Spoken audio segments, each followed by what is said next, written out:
one of the important ways people get exposed to politics and political information and political news is through these reshares. Now, that's also the way they get exposed to this lower quality content. So if you put in the intervention to try to reduce the amount of the untrustworthy content that they're getting exposed to, you also have this unintended side effect of like reducing the amount of political news to which they get exposed to. So there are these trade-offs that you only discover when you kind of do these kind of careful, rigorous scientific studies. I'm Jon Favreau. Welcome to Offline.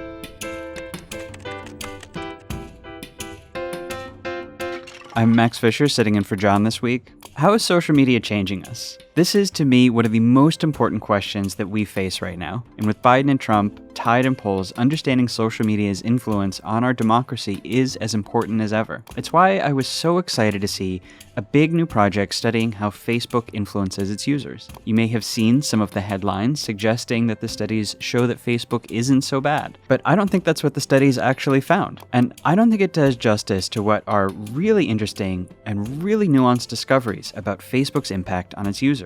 Joshua Tucker helped assemble and lead the team that's been working on this for 3 years. He's a political scientist at New York University and co-director of its Center for Social Media and Politics. He's here to talk about what his team found, what lessons we learned about Facebook's role in our world, and what it was like to collaborate on the project with the company. After the break, Jon returns. We'll break down my conversation with Josh, discuss how Twitch streamers set off a riot in New York City, and hear some surprisingly good jokes from none other than ChatGPT. Here's Josh Tucker. Josh, welcome to Offline. Thanks, Max. It's great to be here. Let's talk about your team's new research on mostly Facebook, but also on Instagram. We'll get into the specifics of these 4 studies in a moment, but I'm curious if there's a main organizing question or mission that you see as driving the project. I mean, the main organizing question was that in the aftermath of the 2016 US elections, we had so many unanswered questions and so much speculation about the impact of the platforms on the US 2016 elections. And it wasn't just the US 2016 elections. It was also things like Brexit in the UK. There was just so much speculation and so much discussion of how social media was changing electoral politics and was changing things around elections.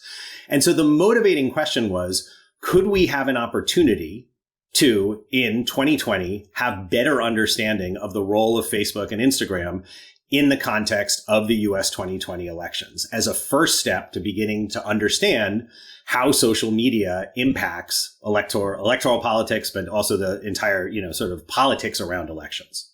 Was there a kind of starting hypothesis, again, not for the individual studies, but for the broader project about what that impact might be or might have been in 2020? Yeah, no, there wasn't a starting hypothesis. What there were starting questions, in the sense that they were big scientific questions that actually dovetailed very well with what the public was interested in knowing, that animated what we were doing. So we were originally approached by people at Meta to see if we wanted to be involved with this collaborative project. And the context of the project was going to be the US 2020 elections, Facebook and Instagram in the US 2020 elections. And once Talia Stroud, my co-lead of the academic team on this project, and I put together the team that would go ahead and implement all of this research on the academic side, the very first thing we did was we sat down and said, okay, what are the questions we want to answer? What are the topics we want to be exploring before we got into the question of research design and what particular studies would look like and who would work on which studies? And the 4 big questions that we wanted to answer were, what was the impact of social media on polarization in the context of the 2020 elections? What was the impact on participation in the context of the 2020 election? What was the impact on people's access to and understanding of information in the context of the 2020 elections, which would also include misinformation and disinformation? And then finally, we were interested in the impact on beliefs in legitimacy of the electoral process, which, we went into 2000, we started this in early 2020. Obviously, we didn't know where the world was going to go in that regard as the elections unrolled, but we thought that this would be a big question here.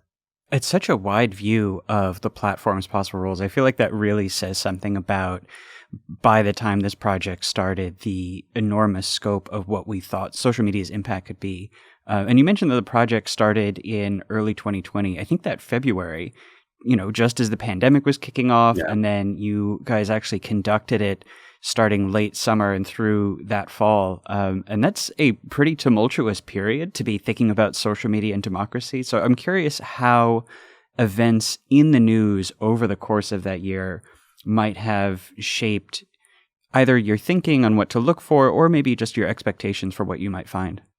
It's a great question. And, you think back to what that time was like in everybody's lives. I mean, in one way, yeah, exactly. This was, in one way, it was the fact that everybody moved to remote work made working on this project easier, because this was being done with people who were at universities all over the country. The meta researchers we were working with were not all in the same place. And obviously, because of the pandemic, then everybody was at home. But everyone was transitioning to a world where you were doing really important research in Zoom or whatever online platform it was that you were working. And so I think there was a sense that this is what we were doing here. This is how we were going to do it. There wasn't, there weren't larger questions about it. It was going to be, you're going to hop online and do this. Now, obviously, in March of 2020, as we were first starting all these things up, it was, tumultuous. And, and one of the reasons that, there are a lot of reasons why this has taken so much longer than any of us thought it was going to take when we agreed to get involved with it and when we started on this project. But one of which was obviously that was a crazy time for people figuring out what was going on with their families, what was going on with their lives. So it did put, extra hurdles into the process of doing this research. On the other hand, the fact that everything was on Zoom made the way we put these research teams together, and the fact that we were doing all these weekly meetings all the time for these studies, and it was all on Zoom, that kind of felt a little more normal in a weird way. Yeah, that makes sense. I have to say, I wasn't surprised that it took 3 years, given that the scale of these studies is really unprecedented. The amount of research that you all did is, it's fascinating to read, but it's also just a very impressive project of this size. I'm going to go through quickly the 4 studies that you all just released. 3 of these are based on experiments where you made some specific change to the platform for a few thousand users over 3 months in late 2020, and then tracked certain consequences for those users as a result of that change. In one, you switched a bunch of users from the usual news feed, where the content you see is selected and sorted by Facebook's algorithm or Instagram's algorithm, to a simpler news feed that simply shows the newest content from your network first. It's sometimes called reverse chronological. In another, you tweaked the algorithm to show users less content from politically like-minded friends, groups, and pages. In the third experiment, you blocked users from seeing reshares. So those users did not see posts that their friends had clicked share on to reshare into other people's feeds. And then you released a 4th separate study that analyzed the political valence of all news articles that existed on Facebook, and then measured how this differed from the political valence of what the algorithm showed US users, as well as what those users actually tended to engage with, sometimes called the funnel of engagement, from all the content to what you see to what you engage with. And rather than ask you to go through all of the results, because you found so many fascinating things, is there a particular finding that jumps out to you as kind of most surprising? And then maybe separately, is there a particular finding that struck you as most important for either advancing or altering our understanding of Facebook's effects on our politics?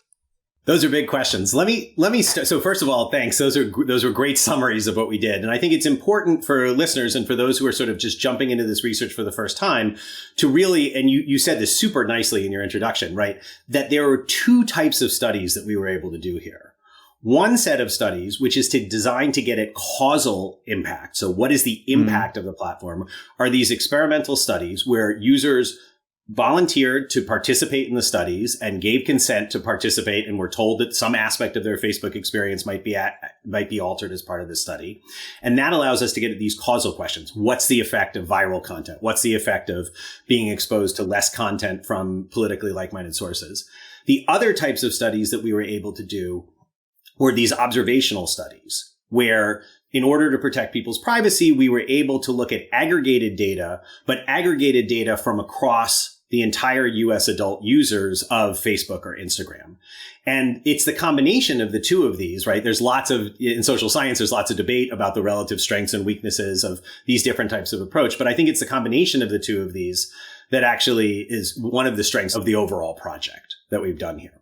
And so then to your question about findings, the three big findings from across the study is that first, we did find that the algorithm and these different platform affordances that you were talking about, they really did have a big impact on people's on-platform experience. So that was the first big finding across the papers. The second big finding, which comes out of the observational paper, but a little bit out of the like-minded paper, is that we did find that there's a good deal of ideological segregation on Facebook when it comes to consumption of political news. So when we're talking about URLs here, the links that people click on that they see in their feeds that are political news, we find lots of them that are primarily seen by liberals, and we find lots of them that are primarily or exclusively seen by conservatives. And so that effect was especially strong for conservatives, wasn't it? Yeah, it was asymmetrical. There is a section of news on Facebook that is almost entirely seen by conservatives and not seen at all by other people.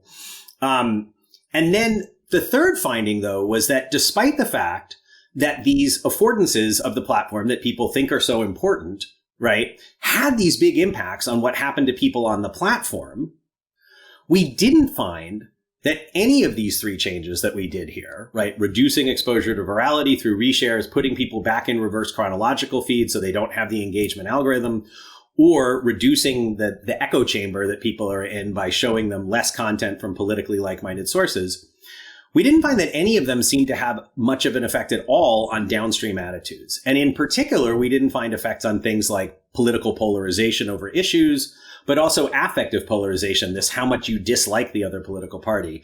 Changing these things for 3 months, and that 3 months is a big question, right? 3 months is really long by the standpoint of an academic study. Maybe it's not that long by the standpoint of, people's lifetime experiences with these platforms. But by changing these things for 3 months, we didn't see any impact on these kind of attitudes, these downstream attitudes. So it's a big impact on the on-platform, but much less in the off-platform attitudes.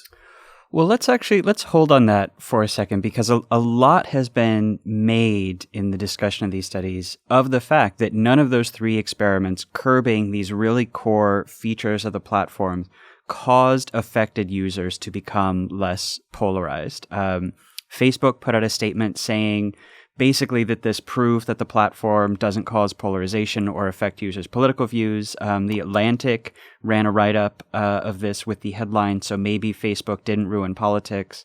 And the New York Times said these studies complicate the idea that social media algorithms are politically harmful or should be regulated. And I have to say, I think that, to me, what the studies said was a little bit more nuanced. And even if they had said that, I think it's maybe a bit of a misunderstanding of how social science works to suggest that these experiments disprove or somehow undercut all of the prior research showing a link between social media algorithms and polarization or other political effects. But what lessons do you take from the fact, or what lessons, I guess, should we take from the fact that these three experiments did not lead affected users to become less polarized? Right. So, Max, you said when you reached out to me, you were excited to nerd out about the science here. So I'm going to go in that direction just a little bit. Right. So my take from a very kind of social science-y nerd out perspective here is these should update our priors a little bit, but they should not in any way, shape, or form be interpreted in some of the broad ways that people are talking about here as saying, oh, well, of course, now this shows that social media has no impact on political polarization. So let me explain why. We did these studies. Obviously, we designed these experiments because we thought we were going to test and capture these effects that everybody thinks, or that there was a lot of literature. There's a lot of theoretical literature, certainly a lot of speculation in public discussion and public discourse about these different aspects. That's why we were picking these different aspects of the platform experience. And what was incredible about the study was the access we had to be able to look at each of these different aspects independently. We had been able to do, like we had done at our lab, Matt Genskow and Han Alcott had previously done deactivation experiments. We had done some at the Center for Social Media and Politics. Those are sort of blunt tools where you can say all of Facebook or no Facebook, all of WhatsApp or no WhatsApp. Here in this study, we had the ability to go in and say, okay, we're just going to try to get at virality. We're just going to try to get at the engagement algorithm. And we try, obviously we were somewhat constrained by time in terms of how long we were going to run these things. But from the point of view of social science studies, 3 months is actually a really long intervention to get people, to do these kinds of changes. And so obviously we ran the studies because we had theoretical reason to think that changing these aspects of the platform would have these impacts on things like polarization. And so the fact that we found over 3 months that they didn't have the impact, it should update our prior, but it should update our prior a little bit. Why a little bit? Well, because there are a lot of reasons that we want to caveat why our research, doing this for 3 months, cannot answer the question of, does social media cause political polarization, right? The first thing is, we did this for 3 months. Maybe if we'd done this for 4 years, maybe if people had had reverse chronological feed for the entire administration since the 2016 election, you would have seen a different effect than what we found in the 3 months leading up to the election. So maybe it was just too short a period of time. We also did it during the election campaign. Now, we were interested in the election campaign because in part, this is when politics is most heated and most front of center in people's minds. Maybe it's the case that people were being overwhelmed by information they were getting about the election, and they were getting it from TV and radio and their friends and other social media platforms. And so making a surgical change to their Facebook experience, that just wasn't strong enough to actually have the kind of change in this period of time. So maybe if we had done these experiments in a less, politically heated time, we might have seen a different effect. The other thing, I think, in my back, you and I go way back in the in international politics. My background is in comparative politics, right? Sure. It's possible that it's possible that if we ran this in a multi-party system, or if we ran it in a more, single party system, we might see different things. So I think we want to be really careful about extrapolating across space as well as extrapolating across time. And then finally, the question that we can absolutely not answer here is the counterfactual of, if we had a world without social media, would there be lower levels of political polarization? This study was never designed to be able to answer that question. We were impacting, a very small portion of the population for a particular time at a particular moment. What we learned, though, is that there are not simple fixes to really complex problems. So what would have been great if we had found some sort of silver bullet that, if you make this change to the platform in the 2 months leading up to an election, it lowers tensions in the country and people don't hate each other. They don't have as high levels of affective polarization.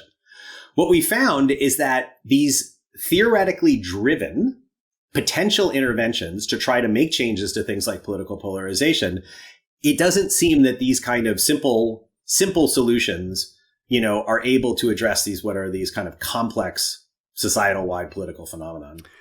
I'm really glad that you raised that, because I have to say that I think at least one potential reading of these findings that I found myself going towards, which is not to say it's the only or the definitive reading, but that is not that, Facebook's effect is so neutral that even these drastic changes don't affect polarization, so therefore Facebook is fine, but rather that the Facebook platform in its totality tends to be quite polarizing in a way that means that just removing one feature for one subset of users is not going to change that kind of overall ecosystem enough to not polarize people. And there was an entirely different reading, or not entirely different, but something that speaks to, I think, the wealth of the findings in here, and also the difficulty of reaching firm conclusions from it, is that Science, the academic journal that published 3 of these studies, ran them with the cover line wired to split. And an executive director at the journal told Facebook, quote, "The findings of the research suggest meta-algorithms are an important part of what is keeping people divided." And I thought it was so striking that so many people could look at these same conclusions and reach these kind of different hypotheses for what it tells us about social media in our world. Yeah, and I mean, I think it speaks a bit, Max, to just when you open the session today, the volume of findings that we have across these 4 papers. And as you noted, these are only the first 4 papers. There are more studies to come. So these are super complex questions, and I do think we want to reduce these to really simple explanations. The algorithm. Well, there's not one the algorithm. Right. There's lots of different affordances. Right. And again, another caveat that I didn't mention before is, we went in this to do the most, scientifically rigorous attempt to get at virality or to get at echo chambers, right? And we adjusted one of these things, right? We adjusted one of these things on one platform. So the people who were in our Instagram studies were not in our Facebook studies. We were doing this all to get really clear causal estimates on what's going on. But as you correctly note, right, like people aren't just living on Facebook, right? They're living on Instagram. They're living physically in places where they interact with people. They're watching news, right? What we have tried to do here as scientists is pin down as precisely as we can these questions that we wanted to answer. But that doesn't speak to the overall information ecosystem that we have here, right? And I think that, we might also think about what happens when you change multiple things on this platform. What I would love to see in future research is collaboration across the platforms where we change these kinds of experiences. It might be the fact that people were getting chronological feed on Facebook, but they're still getting, they're still getting all sorts of engagement algorithms on TikTok and on Reels while they're doing it and stuff like that. So it points to the enormous complexity of it. That being said, there is absolutely evidence across some of these papers, right, about the role that Facebook plays in having these ideologically segregated communities. And we found that very much in the ideological segregation paper. Now, there's been a lot of discussion afterwards and arguments. And I think it's a big tangle here. And we tried to sort it out. Other people sort it out. Going to keep looking at it. How much of this is socially driven by people's choices? How much of it is algorithmically driven by what Facebook is doing? But what we absolutely find is that if you're getting your news about politics from Facebook, which we know a lot of people are, conservatives are getting different news than liberals are getting, or at least they're going to different URLs. We didn't do anything in this study, I want to be super clear about the content. We just looked at the audiences, but the audiences are different. And we also found that the way the platform is set up, the like-minded paper about where we were, which is being described always as an experimental paper, it's actually both an experimental and an observational paper. And there's really interesting observational findings in it because the experimental work looked at changing it so that people got less content from politically like-minded pages, groups, and friends. But we also looked at the level of content that the U.S. Users, again, this is aggregated data, so we don't have any individual data here, but aggregated, we were able to look at the amount of content that comes from politically like-minded sources. And across the platform, it's about over 50% of the content that you're seeing in your feed, not you personally, on average, are seeing in their feed is from politically like-minded. About a third of it or so is from neutral, like things that are neutral, and only about a sixth of it or so looks like it comes from cross-cutting. Maybe a little more than that comes from cross-cutting. So there's something about Facebook. Yeah. So there's something about, again, being on Facebook. And this is, again, there's tons to sort out here in terms of the extent to which it's algorithmically driven or socially driven. And if you want to talk about that, we can talk about the complexity of all of that. But it is a place where people are seeing more content from politically like-minded sources. That being said, only a small amount of that content is actually political, right? Like most of that content is about pictures and birthdays and, all sorts of other things as well. But there's definitely research in there that talks about the way in which this platform allows people to have these kinds of experiences online where, politics or the political proclivities, where conservatives are going one place for news, liberals are going someplace else for news, and people are seeing seeing much more content coming from people who are similar to them in terms of politics than they are from people who are different. This episode of Offline with Jon Favreau is brought to you by Manacora Honey. When I say the word honey, you might be thinking of those plastic bear-shaped bottles at the supermarket. This is nothing like that, guys. Nothing like that. Manacora makes Manuka honey, a super honey that comes from New Zealand, where the bees only feed on the nectar of the Manuka tea tree, making something that's rich, herbaceous, and complex with a creamier texture that's unlike anything you've ever tried before. Manuka honey contains unique antioxidants and prebiotics, as well as a natural antibacterial compound called MGO that only comes from the nectar of this tea tree. These nutrients support optimal immune and digestive health, so it's a win-win. You can continue to use honey in all the ways you love and enjoy all the health benefits of MGO as well. Manacora sent me a jar and a squeeze bottle of their 850-plus MGO Manuka honey, their best-selling product. The 850-plus honey, let me tell you, it's got a creamy caramel texture. You like it? It's going to melt in your mouth. It's unlike anything you've ever tried. You can just scoop it right out of the jar. Bring it in. Put it in some tea. Did you eat it all already? I ate most of it, yeah. But I'll bring in the leftovers. Okay. Just, you want like a jar of honey that's maybe like an eighth full. Just a taste. Just a squirt, yeah. If you head to manacora.com/offline or use code offline, you'll automatically get an extra free pack of 850 plus honey sticks with your order of $15 value. Now, I love this jar and squeeze bottle, but the extra pack of compostable honey sticks is perfect for whenever you're on the go. You can bring them with you when you're traveling, need a quick snack, running errands, and they're the perfect energy boost if you're out for a run or at the gym. That's manukora.com/offline or use code offline to get a free pack of compostable honey sticks with your order. You haven't tasted or seen honey like this before, so indulge and try some honey with superpowers from Manacora. Offline is brought to you by SimpliSafe. Who's squeezing in one last getaway this summer? Before you take off, protect your home with the latest innovation from SimpliSafe Home Security. 24/7 Live Guard protection. It's designed to help stop crime in real time. Now, if an intruder breaks into your home, SimpliSafe professional monitoring agents can actually see, speak to, and deter them through the new Smart Alarm wireless indoor camera, warning them that police are on their way. SimpliSafe professional monitoring agents can now warn intruders that they're being recorded and police are on their way in real time, stopping them in their tracks. LiveGuard protection is made possible by the new Smart Alarm wireless indoor camera, available with the Fast Protect monitoring plan. The new Smart Alarm indoor camera is the only indoor security camera that can trigger the alarm and instantly deter intruders with a built-in siren. With advanced motion detection and vision AI, the Smart Alarm indoor camera can sense the difference between potential intruders and pets to reduce false alarms. 24/7 LiveGuard protection and the new Smart Alarm indoor camera works seamlessly as part of the entire SimpliSafe security system to keep your whole home safe from break-ins, fires, flooding, and more.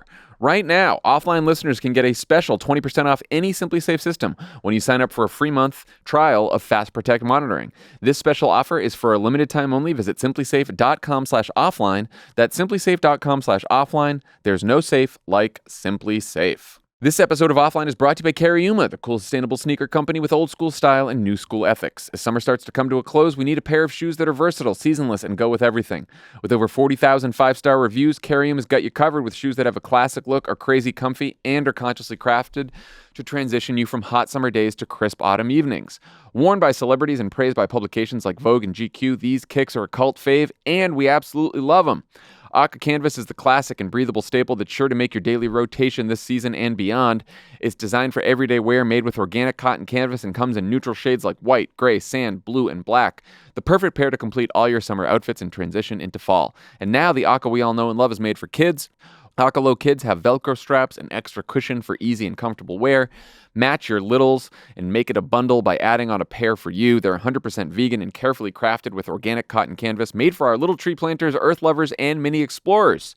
Love that they have shoes for kids. Yeah, they're really that cute. Too, yeah. They look good. She got them little blue Velcro ones. So those should be coming soon. Excited for that. Now, for a limited time, offline listeners can get an exclusive 15% off your pair of Cariuma sneakers. Go to cariuma.com/offline to get 15% off. That's cariuma.com/offline for 15% off, only for a limited time.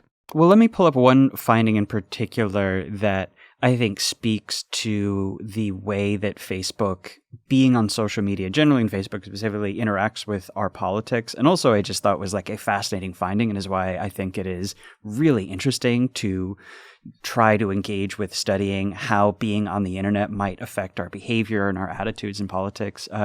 It's from the experiment that turned the algorithm off for some users.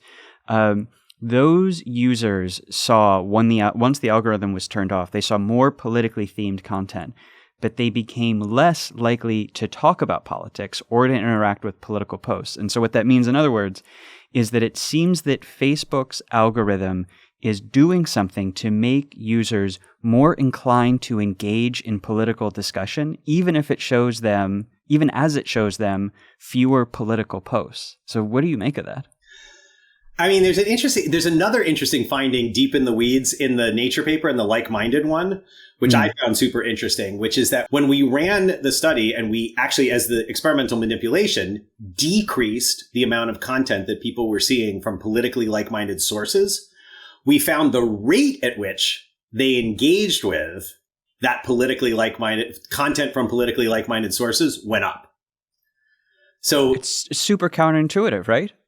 Well, on the other hand, I mean, maybe if people like engaging with content more from politically like-minded sources. I mean, if you think about, you have your friends who are, you know, from work and from crooked media and have similar political views from you. And then you have your crazy uncle who, you know, who has a totally different view from you. And all of a sudden your feed experience changes and you're seeing less of your friends from crooked media and you're seeing, you know, more of your friends from high school and stuff like that. Then when, you know, someone from crooked media pops up, you're like, oh yeah, I like that. You know, you're more inclined to do it.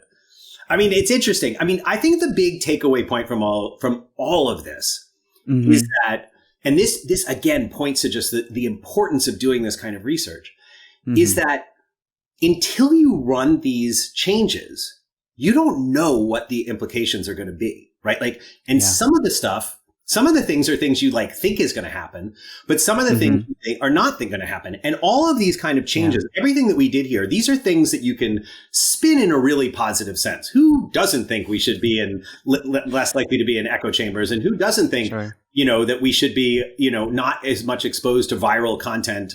But another one of these interesting like trade-off things that we found was in the reshares experiment, which was designed to reduce exposure to viral content. We found that it did actually reduce the amount of content that people saw from what Facebook calls untrustworthy sources.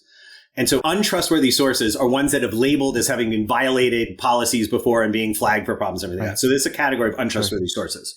And it's a small amount of content that people see in their feeds. It's like less than 3% of what people see in their feeds. But when we made it so that people were no longer being exposed to reshared content, so decreasing the amount of things that was going viral, but basically made it so they only saw original posts, they didn't see posts that people were sharing, that amount of untrustworthy content went down. Okay, so that seems really good. But what also happened at the same time is that the proportion of political content went down by 20%, and the proportion of political news went down by 50%. And actually, it turned out that people who were in this treatment had lower levels of knowledge of political news than people who were not in the treatment. So you have these kind of weird trade-offs here, or not weird trade-offs, maybe they're expected when you think about them. But the trade-off is it turns out what we've learned from this is that when one of the important ways people get exposed to politics and political information and political news is through these reshares. Now, that's also the way they get exposed to this lower quality content. So if you put in the intervention to try to reduce the amount of the untrustworthy content that they're getting exposed to, right? But just by getting rid of reshares, you also have this unintended side effect of like reducing the amount of political news to which they get exposed to. So there are these trade-offs that you only discover when you kind of do these kind of careful, rigorous scientific studies.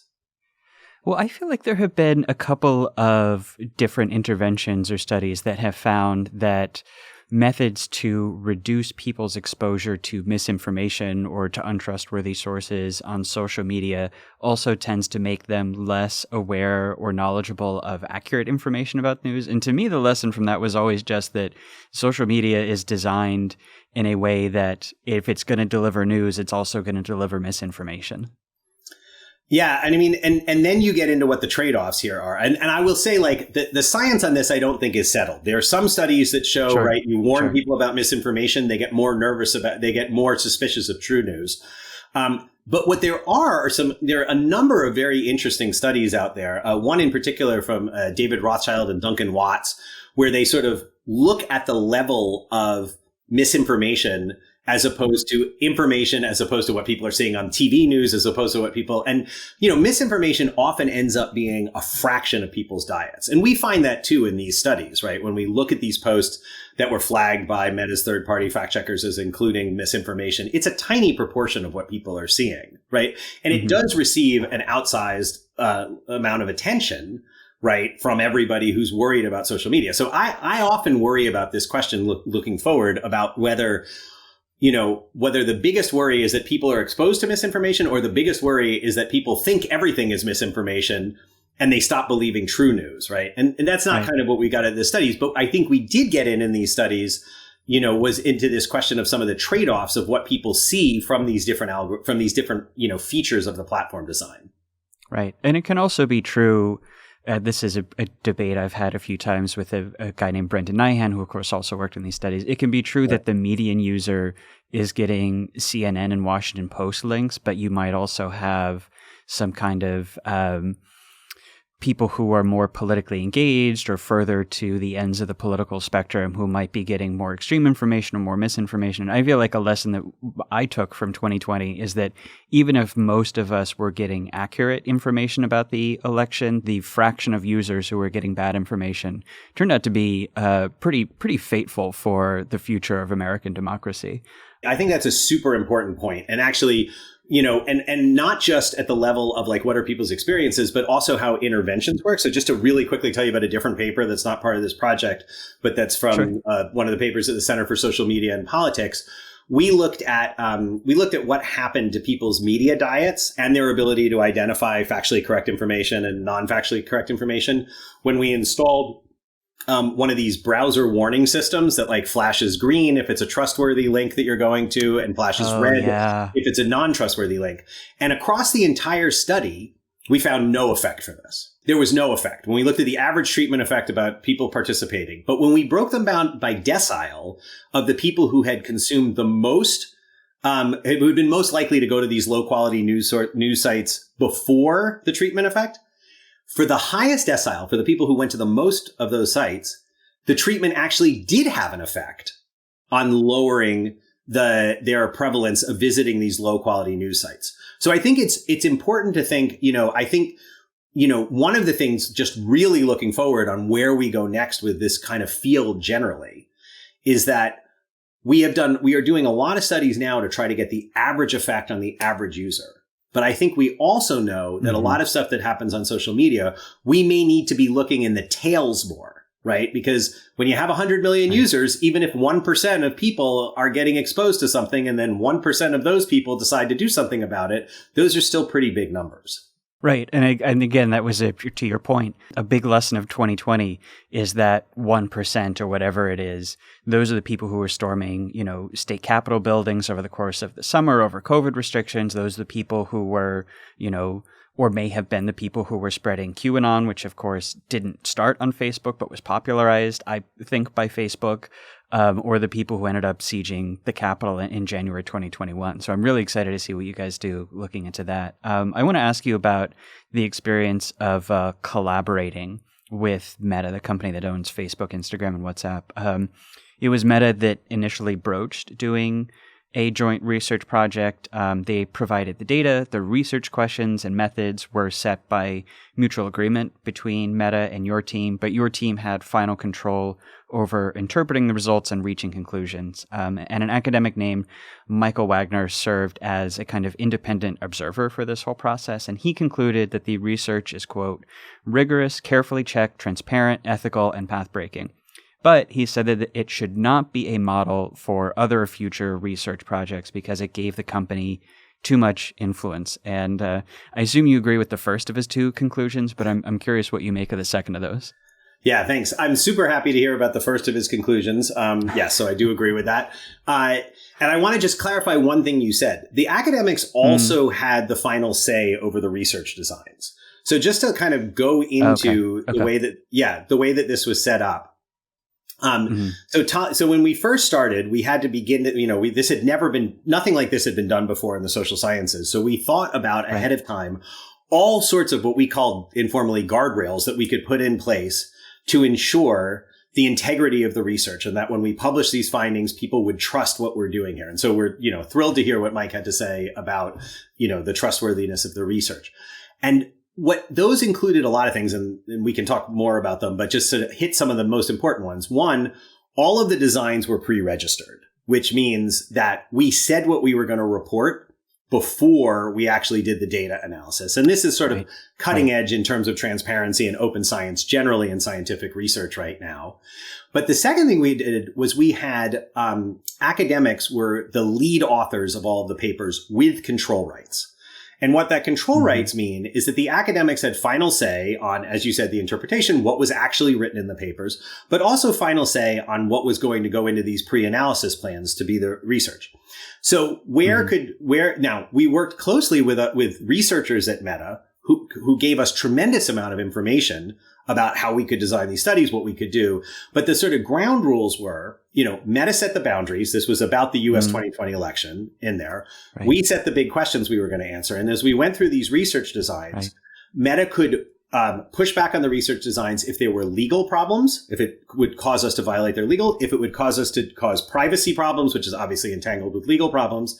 And also there were questions of feasibility, right? Even with the very large budget we had on this, we didn't have unlimited budget constraints. And there might be some things that we thought we could do that turns out you couldn't do within the platform. But within those feasibility, once we had decided on what the studies would look like, it was the academics that would have the final say on what the research designs look like. And then, of course, the academics will have the final say on what is actually, written in the papers in these cases. Right. You wanted to know what I thought about the second point he's made. So the idea that this shouldn't be a model for future research. Yeah. So there's a part of that I agree with, right? In the sense that the reason this research took place, and I am incredibly grateful that we've been able to get all this information that we've gotten out so far and that we will get out throughout the project. Another thing we did to protect the integrity of the research is the data is going to be available for reanalysis and extension for academics to work with. And so I think there might be lots more papers that come out of this that go far beyond anything that we've done in this study. So I'm incredibly grateful for this. But obviously, this project only happened because people at Meta decided it could happen. And from that perspective, I don't think that that's where we want to be as a society, where we get these incredible views into what's happening on these platforms only when the platforms decide that we should do that, right? Like, so in that sense, I agree with Mike's part of it. Where I might push back a little bit is I do think this model of having teams of external researchers who get expertise and access from the platforms and support from the platforms and who set very, very careful ground rules about what is going to be done in terms of reporting the results of that research. I think that is a model. I mean, I agree with Mike. I hope that it's a model that we can use in a way when it's not just the platforms deciding it, but it's society deciding this kind of research needs to take place. But I do think a lot of the innovations we've come up with in terms of how to guide these collaborations, I hope very much. I mean, my dream is that we not only get this study out of the work that we've done here, but we also get more of these types of studies being done in other times, on other platforms, in other countries. There's so many unanswered questions here that we as society should have the answers to. Well, something that Michael Wagner, that independent observer, said was that Meta, he said, pushed your team to prioritize the experiment switching users from the algorithmic feed to the chronological feed. Not that it was their idea, but just that that Meta wanted to kind of push that up in the priority list. And he said that this was because Meta's people thought that those results would look good for Facebook. And I think this was the one detail about the collaboration that did give me a little bit of pause, not because it suggests that Facebook had any undue influence over the work, but because it makes me think that Facebook, which is, of course, constantly adjusting how its algorithms work, knew that those algorithms would be relatively well behaved during that study window, and that was why they wanted that study to come out. Max, you'll have to ask Mike how he knows that to be the case, and he may have information that I don't have, but I will stick by what we've said and what we've said publicly. The academic researchers on these teams came up with the research questions and the research designs that we wanted to do. Okay, so you did not experience Meta pushing you to move up on the priority list, the experiment switching the algorithm. You have to ask Mike what his, where that comes from. He may be privy to conversations that I wasn't privy to, but that is not my, I think the question of which studies were published first, there's a lot of idiosyncrasies that came into that. They had to do with when data was available, which researchers were available, what people's personal schedules were going to be. There are aspects of the peer review process that are completely out of our control. Sure. But from my perspective, those were the papers that were ready first, and we moved to send them to publication. And as other papers become ready, we will move to send them to publication. The desire to run a chronological feed experiment, that came from the researchers.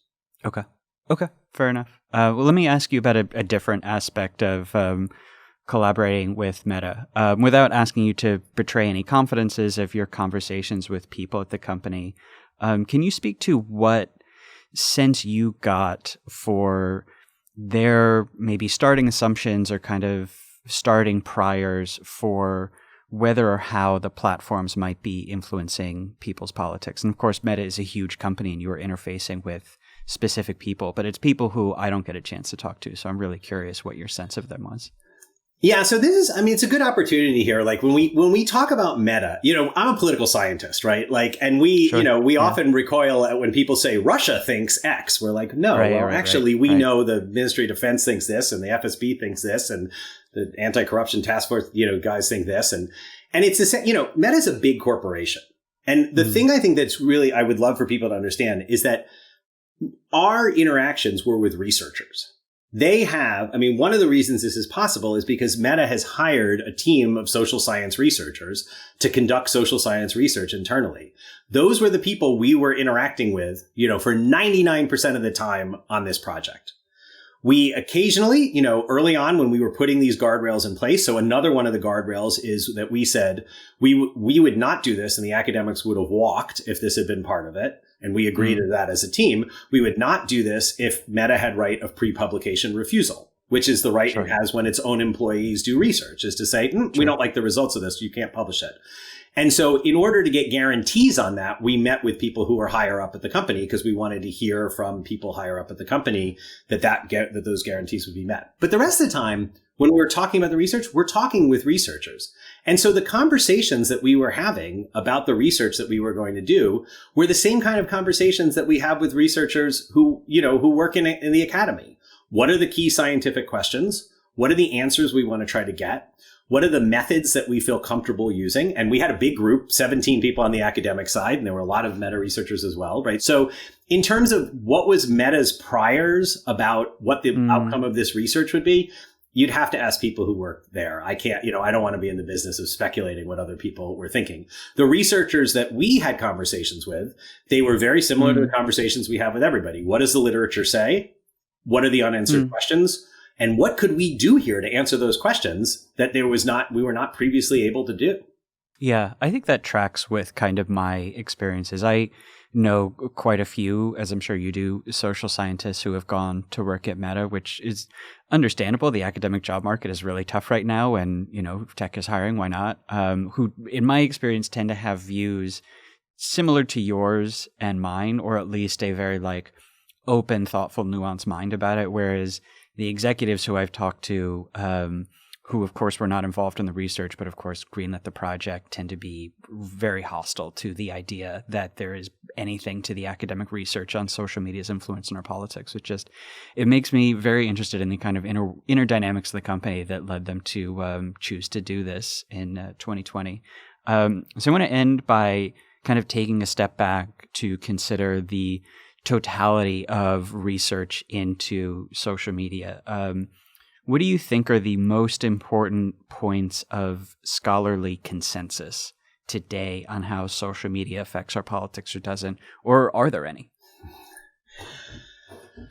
That's a big question. I think the most important point of scholarly consensus is that we still continue to only be able to answer a fraction of the questions that we want to be able to answer in this regard. So where there is scholarly consensus is we need a mechanism to ensure that there's data access and that researchers are able to access the kind of data to answer these kinds of questions so that we can inform the public. And there's all sorts of different levels of this. And we've been watching over the last, 6 months as very recently, there's been, I wrote a report for the Hewlett Foundation or with a team of people where we said, there's too much research being done on Twitter because it's too easy to get access to Twitter data, right? Be careful what you wish for, right? Like everything is like one step forward, 2 steps back in this regard. And so I think there's huge consensus among the academic community, right? That we, and if you look at this, if you look at the project we did here, there's so many things that we did here that we wouldn't have been able to do previously. Like one thing is for all the Twitter research that's out there, and we've written a ton of papers at the NYU Center for Social Media and Politics with Twitter data, right? But we never had viewer impressions. We didn't know impressions data, what had actually appeared in people's feeds, right? And so for all the studies that we do about people's exposure to things on Twitter, it's always estimates. We know what people they follow tweeted. And so we say, this is what could have appeared in their feeds. And we use that as proxy. In this project, because Meta was part of the project, we were able to get impressions data. That allows the entire ideological segregation paper to be written that we've been talking about here today. Right. The other thing we were able to do, which we would, and we talked about this earlier in the conversation, like, yeah, we can do activation experiments or deactivation experiments, which are kind of like all or nothing. But in this study, by collaborating with the platforms, we were able to turn on and off individual pieces that were really important from a theoretical perspective to try to see what the impact of those things. You need to do that with the cooperation of the platforms. Now, back to Mike's point, right? Where does that cooperation come from? Well, the cooperation can come from the platforms themselves deciding that they're going to do it.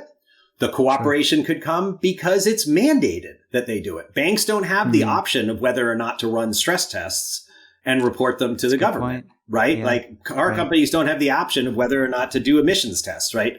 So, so I think there is consensus on this. The other thing I would argue with consensus is go back to the point I made beforehand. Like we now have more information about social media, about Facebook and Instagram's impact on the US 2020 election than we will ever have on the US 2016 election. Sure. But we got nothing about the British elections. We've got nothing about Nigerian elections. We've got nothing about the recent Brazilian elections, right? Like there is a need to think about how we ensure that the momentum from this continues to go forward. And I think that's a point of consensus here. Now, in terms of other questions, I think, there remain these, sort of huge questions that people are interested in, which is like, what types of things make people more able to discern the veracity of news when they encounter it online? And there's big questions about like what kind of studies that we do in these regards. These questions that we talked about earlier here, right? Like, are people becoming more polarized because of echo chambers online or because of virality? These are questions we'll be answering. Now, I would say if I had to take a giant picture view on this from the political science community, I think there is a consensus that in the aftermath of 2016, because the shock of what seemed to have happened on social media was so dramatic and it attracted so much attention, right, that we may have overprescribed the ability of experiences on social media to have impacts on big picture political attitudes. There's a whole literature in political science about whether like campaign advertising matters at all, right? People spend billions of dollars on it, but does it just at the end of the day kind of balance each other out? Going into the 2024 election, I could probably tell you how 90% of the people in the country are going to vote right now. And I don't even know who the candidates are. Sure. Right. Sure. And so when you begin, and we've done other research, like we had a big paper that came out earlier this year about exposure to tweets from Russian trolls during the 2016 elections. And when that happened, everybody said, oh my God, the Russians came in, they had these trolls. I mean, it was like from a national security perspective, putting on our old hats, it was terrible, right? Like the Russians were trying to hack our election. But from a political behavior perspective, the idea that you were going to see a few more tweets than you otherwise would coming from these other sources when the campaigns and the politicians and the media were all tweeting at you to say nothing that you were doing on television and your friends and your neighbors, and to say nothing of the fact that like most people never change who they're going to vote for anyway. They just vote for their party. The idea that that could have had a big impact on the election kind of doesn't make sense. And so I think we're in a period of recalibrating where I think we're trying to think about everything that we really know about political behavior, how fixed people's attitudes are about things, and how much social media can really impact it. And I think, this is a difficult period of recalibration because on the one hand, there is a public discourse about this. And these are real corporations that sometimes do really dumb things, right? And give people lots of reasons to be suspicious of them because they're large corporations that are, acting in particular interest. And then the social science research, which is maybe suggesting a recalibration a little bit of this and pointing to other factors, right? Like some of the most exciting research to me going forward is thinking about the interaction of what happens online and offline. Like, does your online environment matter differently based on your offline environment, and vice versa? And then the other thing I think that there is a growing consensus, in researchers in this area, is that this need to sort of focus research not just on the average treatment effect, which is really what we're doing in this US 2020 project, because this struck us as an opportunity to ask the questions we couldn't answer in 2016. But I think going forward, a lot of people realize we need to be focusing in on the tails, that even if there aren't these average level effects, what is happening, in smaller groups? And that's very difficult research to do for a lot of different reasons. But I think it's a direction that I think there's a good degree of consensus that people think the field needs to move in that direction a bit as well. Well, Josh, thank you so much for coming on Offline. Oh, thanks, Max. It's been great talking to you. And hopefully, I'll look forward to talking more as more of these papers come out from the project. Yeah, can't wait. Offline is brought to you by Smile Actives. Have you ever wished that you had a whiter and brighter smile? Well, before you visit a dentist, you should know that their whitening treatments can be very expensive, and it's not just the price. You also have to book the appointment and schedule time away from work or family to sit in a dentist's office chair while undergoing the procedure. It's a hassle. Fortunately, now you can try Smile Actives at home or anywhere, anytime. Smile Actives offers a safe and affordable alternative to those expensive whitening procedures. Simply add Smile Actives Pro Whitening Gel to your regular toothpaste. It's been formulated with a polyclean technology to boost stain removal and deliver active whitening ingredients into teeth's grooves and crannies to get better whitening. So no change in your routine, no extra time, yet people will start commenting on your whiter, brighter smile in just days. 97% of Smile Actives users in a clinical trial reported up to 6 shades whiter on average, all within 30 days. Love Smile Actives. Used it this morning. We'll use it tonight. Use it every day. Me too. Wouldn't go anywhere without it. Bring it on vacation. You squirt it on your toothbrush. That's it. That's all you have to think about. Visit smileactives.com/offline today to receive our special buy one, get one free offer with auto delivery plus free shipping and handling. That's smileactives.com/offline. Terms and conditions apply. See site for details. Offline is brought to you by Sundays.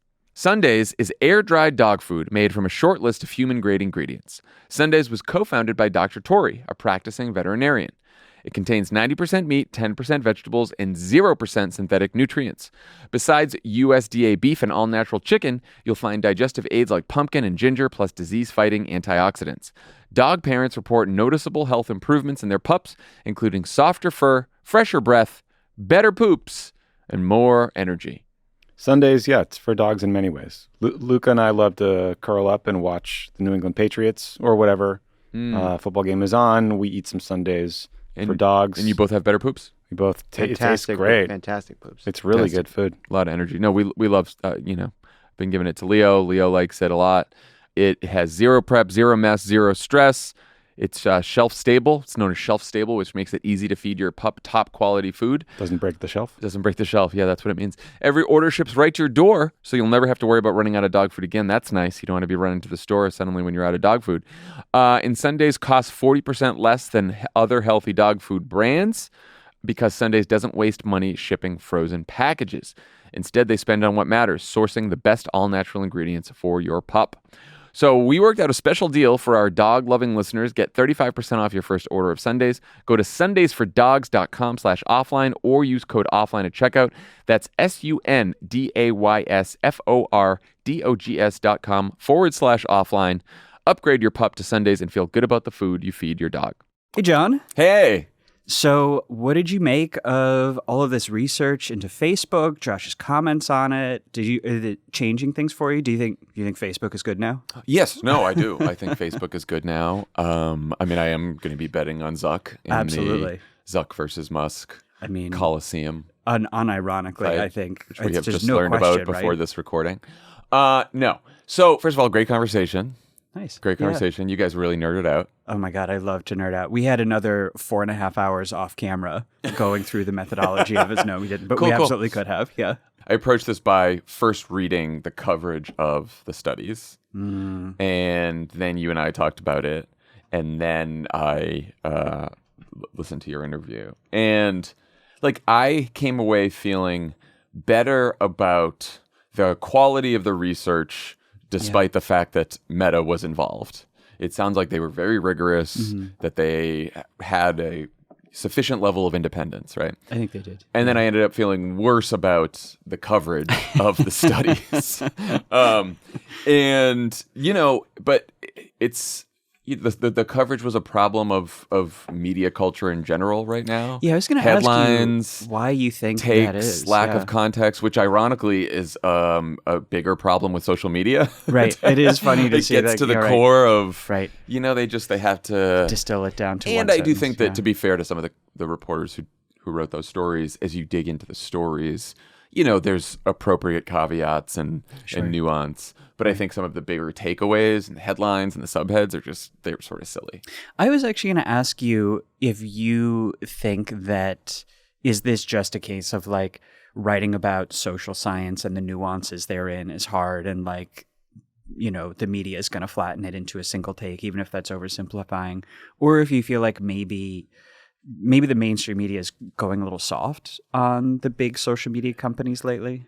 So I do think it's just a problem of media. Yeah. I don't know if they're going soft, like something's changing. I think there has always been a bit of a bias in the mainstream media and among reporters that the argument that social media is to blame feels a little too convenient for them. It feels. I also think that people, and especially reporters, are like this too because they're quite skeptical, rightly so, part of their job, of explanations that involve us being brainwashed. Sure. That the idea that propaganda works. Right. There is this resistance to the belief that propaganda works, and I get that because I think it is a simple explanation to just say, Fox beams out propaganda, Facebook beams out propaganda, the algorithm is controlling our belief. Like, I get that. Right. But one thing, I think what jumped out at me most from the studies and the conversation is this 3-month period.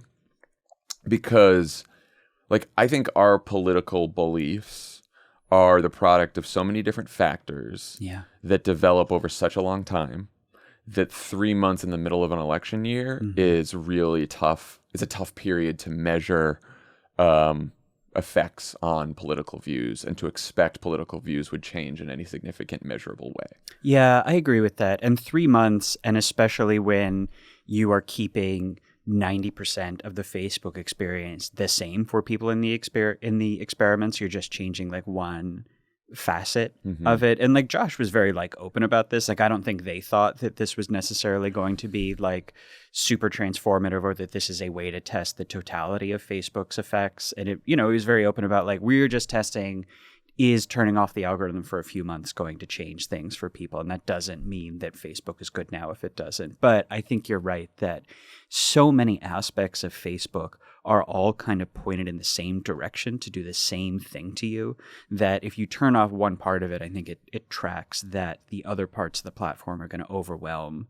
You turn off the algorithm, you turn off reshares. And the thing that Josh actually mentioned was that people on their team who worked on these studies worked on a separate experiment a couple of years ago that you and I have talked about before. This guy named Hunt Alcott led it, where they turned off Facebook entirely for some number of people for like 4 weeks, so even less than 3 months, but they like didn't use the platform at all. And those people saw huge drops in their level of polarization. They became much happier. They became much less anxious. And something that like Josh and I discussed a little bit before the interview that we ended up not getting into was like, both of those things can be true. It can be true that Facebook as a whole is extremely polarizing, and they see that in one experiment. And then in another experiment, they find that, okay, well, just adjusting one part of it doesn't fix the polarization in itself, which is something that has not come through at all, I think, in the media coverage of these studies. The other point that Josh made during your interview that I found compelling and hadn't really thought about is you've really got to take into account the totality of your information environment. Right. In order to understand how your political views are developed. And so first he talks about even online, say that there's all these tweaks that they did in the study. What kind of information are you getting from TikTok? What are you getting from other platforms? And then offline, what are you getting from friends? What are you getting from colleagues? Like so I'd be interested in, and I don't know if these experiments exist, in like controlling the totality of somebody's information environment as a social media experiment and then playing with it in different ways. Right. Because it is common.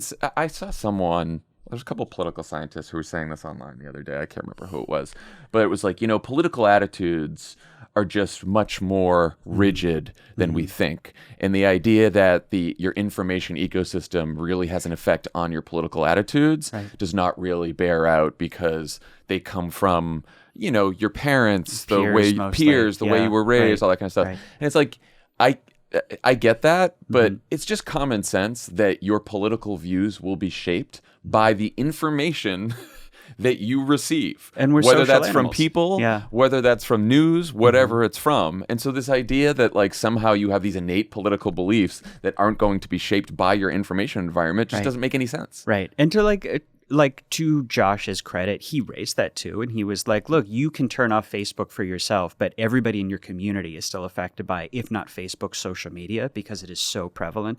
This is actually something that I found a lot when I was reporting internationally on social media's effects, is that if you go to a lot of like global South countries like, Sri Lanka or Myanmar or India, most people are not actually on social media because, cell phone ownership rates are not that high. Literacy rates might not be super high every place. But the people who are on social media spread that information to other people in their community. So something you would see over and over again, like when I was in Sri Lanka, is that like a rumor would go viral on Facebook, and then everybody in the country would hear about it within like 2 hours, even though most people don't have cell phones and are not on social media, because that's how information spreads, is socially. And to your point, like, how do you test what it would mean to turn off social media in an entire country? It's like, well, that's actually happened a few times. In like, Sri Lanka turned off all of social media at one point because there were these riots, and the riots stopped immediately. Myanmar is a place that went from having no social media at all because it was a like weird pariah state to suddenly having super high adoption rates within like 2 years. And they had a genocide. Like the country went crazy overnight. So I think that what these experiments highlight is not, Facebook's not so bad, but that the effect of social media is so pervasive that just turning off one piece of it won't fix it. And here's just a little experiment anyone can do, because I've noticed this with myself. If you watch a live news event, whether it's a debate, especially debate, but also a big speech from a politician, or, I did this during like Trump's CNN town hall. Watch an event and don't have any social media in front of you while you watch it. Don't look at any other reactions. Yeah. Don't listen to any of your friends' reactions. Just watch it. And then afterwards, like, write down what you think. Your own takes. Right. Uninfluenced by anyone else. Yeah. It will be so much different than watching it while you are scrolling through a feed. Because you are, even though you don't want to admit that you are being influenced by the hive mind take, you are.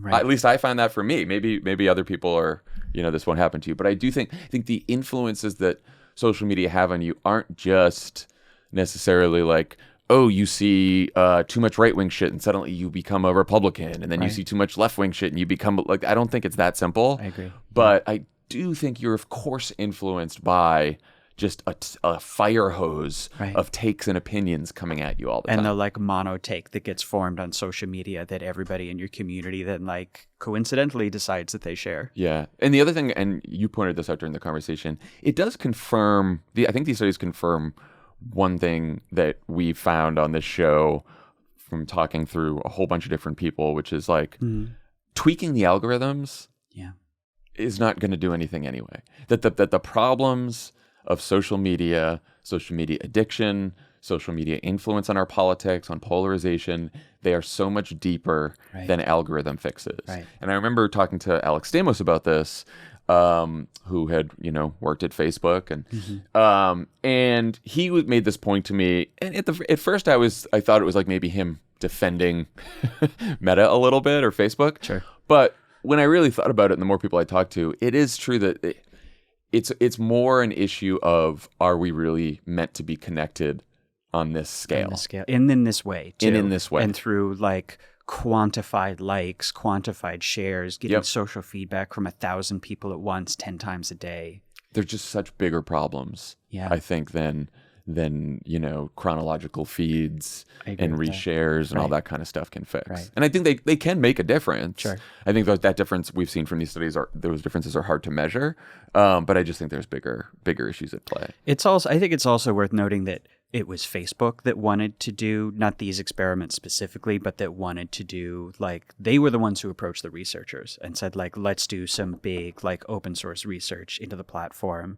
And maybe you heard Josh didn't want to get into too much, like, whether or not Meta pushed them to prioritize the algorithm study. But we do know, because they've been very open about it, that in the last couple of years, they have tried to deprioritize news and politics on their algorithm. So I think it stands to reason that they thought that they had made one change that would, like, make them look better. Right. Because, the researchers at these companies generally are, like, pretty, like, smart, thoughtful people who, in my experience, are trying to do the right thing. But the people making the decisions about whether these studies happen are executives. And we know what their priorities are, and it's not the public good.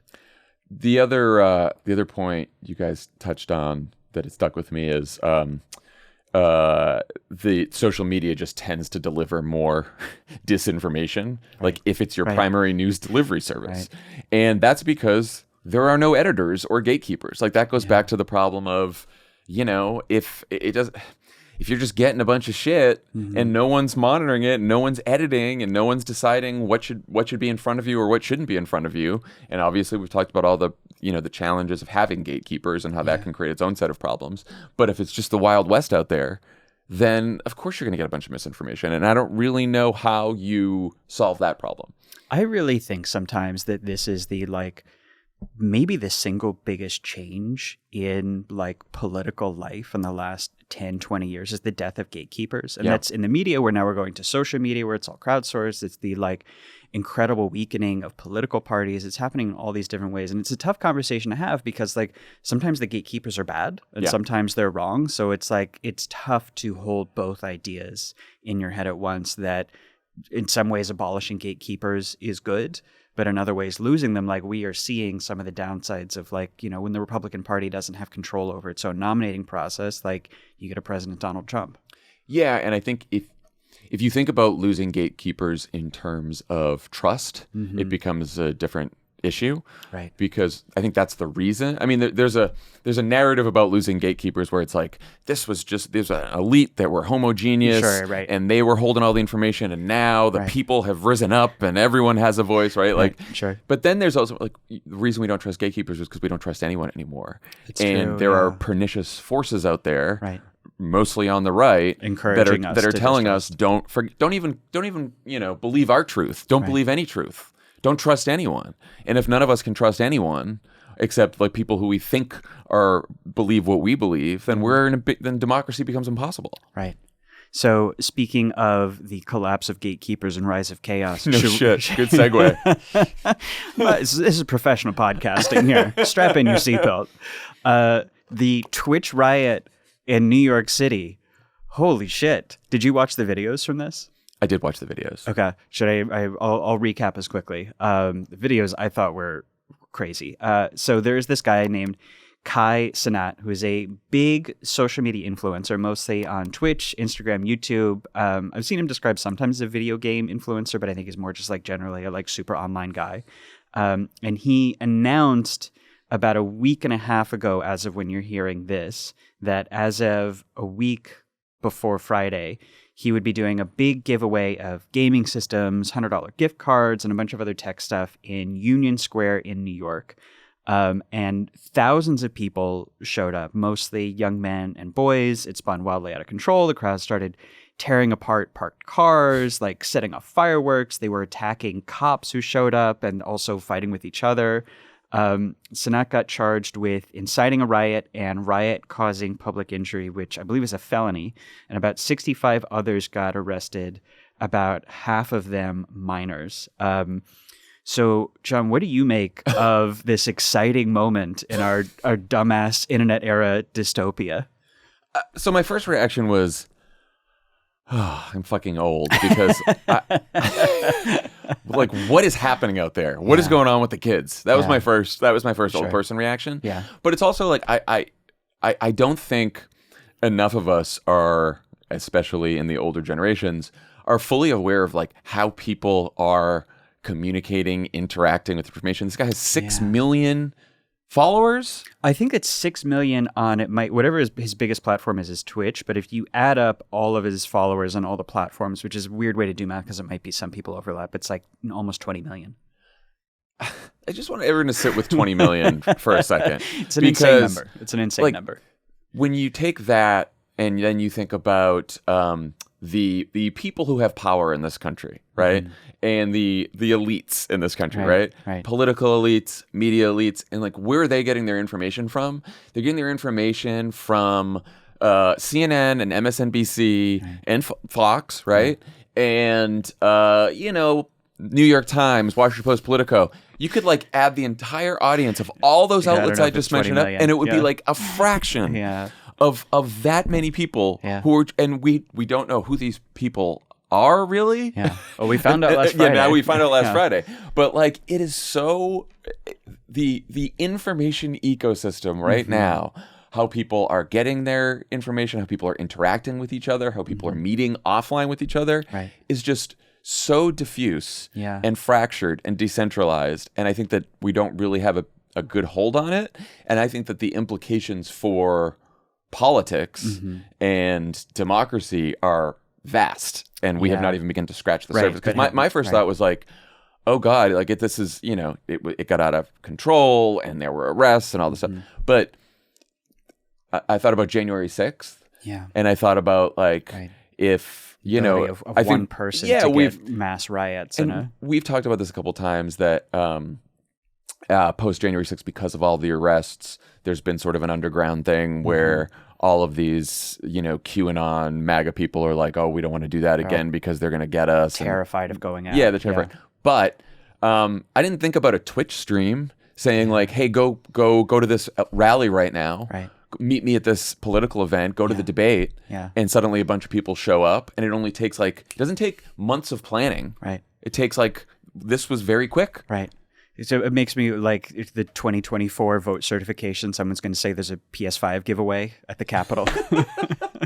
I do think it's a really interesting contrast with the conversation with Josh and the Facebook studies, because on the one hand, the platforms, I think not for benevolent reasons, just for we don't want to get regulated reasons, are trying to select hard away from politics and political voices and political topics. Yeah. But to your point, we are kind of just now learning because it arrived in Union Square and started tearing cars apart that one of the big things they're selecting for now are these Mr. Beast style influencer guys who do these big stunts, do these big giveaways, which doesn't sound so bad on its own, but because it's so completely unregulated, because there's no checks on it, there's no gatekeepers on it, and because the numbers are so huge, you can have a 21-year-old guy who I'm sure Kai Cenat didn't. I mean, he doesn't know any better. It doesn't sound like he doesn't sound like he had malicious intent. No, right. But he was just chasing the incentives that the platforms created for him,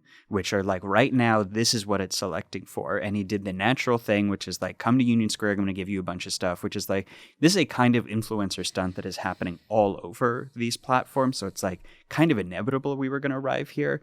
And we keep having the cycle over and over again where the platform starts selecting for something because it's just the thing that they end up at that's going to make them the most money. And then we find out months or years down the line, oh, you can't go to Union Square this Friday because there's a riot of 15-year-old boys there. And, to get into the parasocial relationship aspect of this, these influencers, the relationships they have with their audiences are so much more intimate than I think some political figures, celebrities, musicians, right?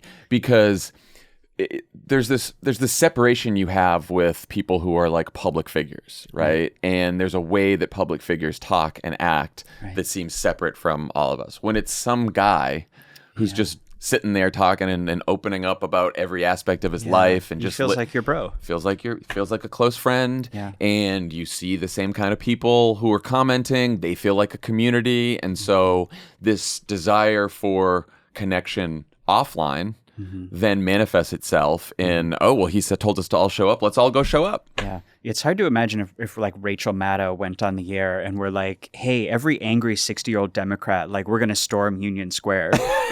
I mean, she could test it. I was also Best really... of luck, Rachel. I mean, the fact that it is like these like boys, basically, that is like a really recurring thing with chaos in the internet, going back to like the 4chan days in the late 2000s. And I feel like I can say this because I used to be a adolescent or teenage boy, that like we are a malevolent force, like individually ungovernable and like in large numbers, like truly like a hurricane. Yeah. And I don't want to say like, let's lock up all the, 15-year-old boys, but it does that's a great title for this episode. We are terrified of the boys. It does go to show that when you have like them being organized in this way, like they don't know any better. It's easy for them to like get out of control. Yeah. Well, I do think that's been the case throughout history, long before there was ever technology or electricity. Yeah. Put a bunch of men together. Not a lot of good things happen. So we've got a big AI dystopia update. Cool. But a slightly funny one for once. So the screenwriter Simon Rich took a spin with one of OpenAI's lesser-known large language models. At the top of the show, I said it was ChatGPT. I was mistaken. It's actually a different one called Code Definji 002. Cool. One of my favorite LLMs. Can we start naming these things simpler names? What would you name your I don't know. large language Yeah, well, model? I'll have to think about that. But there's just they're too complicated. Anyway. So Simon, who is the screenwriter, got very freaked out by this AI's ability to do something that he thought, and I would have thought too, would have been really hard for an AI to mimic, which is to write jokes. He asked it to do Onion-style headlines. Here are a few of them, and I have to admit, I think they're pretty good. Experts warn that war in Ukraine could become even more boring. You're pitching that one to Tommy and Ben. Budget of new Batman movie swells to $200 million as director insists on using real Batman. It's pretty good. Yeah. And this is my personal favorite. Story of woman who rescues shelter dog with severely matted fur will inspire you to open a new tab and visit another website. You're the one about the town. Oh, yeah. Here we can. That's my favorite. Let me pull it up. Rural town up in arms over to picture in summer blockbuster Cowfuckers. These are good. Yeah, these are good. I feel like I would actually I would laugh at these. If I saw these, I thought they were human. And Simon wrote in an article for Time about this, I'm not sure I could personally beat these jokes' quality and certainly not instantaneously for free. So did this change your view at all of the threat that AI? Okay. I had always been a little ChatGPT. I've used it a bunch. I don't think it's that impressive. Yeah, and I think that's sort of been the consensus. I think that has tipped over into like, oh, why are we all worried about this? Yeah, this can't do anything. Simon wrote this piece not just to give us these funny Onion headlines, but to say that like there are, and I've now heard this from a couple other people who are like have been studying AI and involved with this. There are large language models that some of these companies have that they have not released yet that are far, far more advanced than what we have publicly right now. And I think that, he wrote about this partly because of the writer's strike, mainly because of the writer's strike. And I noticed it because, John Mulaney, a comedian, tweeted about it, and he tweeted about it in the context of the writer's strike. And it made me think that when I talked to Adam Conover a couple episodes ago, Adam was, somewhat dismissive of the threat of AI in terms of like, he's like, well, I think that the studios will try to use it, but I don't think audiences will really embrace it. Right. And at the time, I mostly agreed with him. I thought it was like a little sanguine over the threats, but I think this is a real. I think studios, production, like they'll use this. Yeah. And like I really hope that the writers get some real solid protections from this. But I think our track record historically of trying to hold back large technological advances is poor. Yeah. And especially when they move this quickly. And they're moving very quickly. We have a government that is still trying to figure out how to regulate social media when the social media era is almost past now. Yeah, I know. They're getting so close to regulating Facebook, which has had declining users in the United States. So like the idea that they're going to move on this really quickly. Yeah. And the other problem is, like, say the writers get a good deal and get some good protections on AI. That's happening in this industry in this country, right? Like this is an international issue, right? And the idea that we are going to be able to hold back technology that can churn out really good jokes that are hard to tell if they're written by AI or human, or then premises to movies and television shows or entire scripts is, I don't know. I'm doubtful that we'll be able to do that, and that's pretty scary. In the box. Yeah. I think it did not, and I know I've been kind of a contrarian voice on this. I don't think that this changed my skepticism that this kind of AI will ever be able to reproduce like the actual spark of human creativity, because this is like a format of joke that has been around for a long time and is like clearly has been reduced to a formula. But I agree that it reproduced that formula and did original work within that formula so effectively that like I would 100% think that these were real. And I think it's going to be impossible to not have this be like out in the world. And I think the danger is not replacing the spark of human creativity, because I would still bet on that over AI. Sure. It's competing with it. Yeah. And now there's already enough competition among humans. Now there's going to be competition between humans and AI. Right. And I think that's going to be incredibly disruptive. And to Simon Rich's point that it can produce it at enormous scale instantaneously. Yeah. So we're going to close out with the most important news story, certainly in technology, maybe in the world, the Elon Musk, Mark Zuckerberg cage fight, alleged cage fight. Elon Musk is tweeting that it's definitely happening. And if that guy says something, you can take it to the bank. That's solid. He's implied in the past that it will be at the Colosseum in Rome. That's a twist, by the way. I did not know that. I didn't know that was an implication that was happening. He produces, honestly, a lot of content about this cage fight that nobody thinks he's going to go through with. He tweeted, I think a couple days ago, everything will be, he said it will be somewhere in Italy, but wouldn't say where. And he said, everything done will pay respect to the past and present of Italy. So we love to pay respect to the present of Italy. And all proceeds will go to veterans for some reason. It's unclear what veterans did to be dragged into this. What percentage odds do you give to this thing like actually happening? I hate to say this, but I think fairly high. Really? Yeah. Wow. Can you put a number to it? I'll do 70. 70? What pushed you up? Because these are two really bored rich guys who have incredibly high opinions of themselves. Yeah. That I would argue are unwarranted, but they're there, and they have been shown to have many people around them who tell them everything they say is a good idea. That's true. So everything gets pushed towards it. Now, what cuts against this is I know Elon tweeted a couple weeks ago. I will never. That he might have to postpone this because he gets some back surgery. Oh, is he have to postpone it? Is his little backy hurting him? No, I think they said that he said today this is going to be in March, so I guess he's got some time. Okay, sure. But I don't know. I think this could happen. I'm gonna. And they love attention. I'm sorry, that should have been the number. They love attention. So that is part of why they have created the attention economy. That's they did. They are running the attention economy because yeah. they crave attention more than anyone, particularly Musk. Well, so this is part of why I would put the odds at like 7%. Oh wow, 7. That's right. I'm taking the under. I like it. I mean, first of all, Elon Musk lies about everything. So the more he says it's going to happen, the more I think it's definitely not going to happen.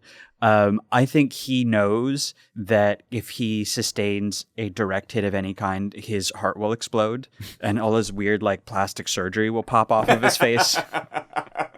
And I also think if they are doing it all for attention, which I think is a very good bet, I think they know that if they're constantly delaying it, if it's constantly about to happen, then you always have attention for the thing about to happen. Once you do it, then it's over. Right. Especially because I think the fight would last about 18 seconds. Because you think Musk is going to get his ass kicked. I hate to give it to Mark Zuckerberg on this one, but I think he is doing actual athleticism, whereas Elon Musk appears to just be like a weird big guy with a bizarrely shaped chest. Yeah. I hate that we're going to watch it.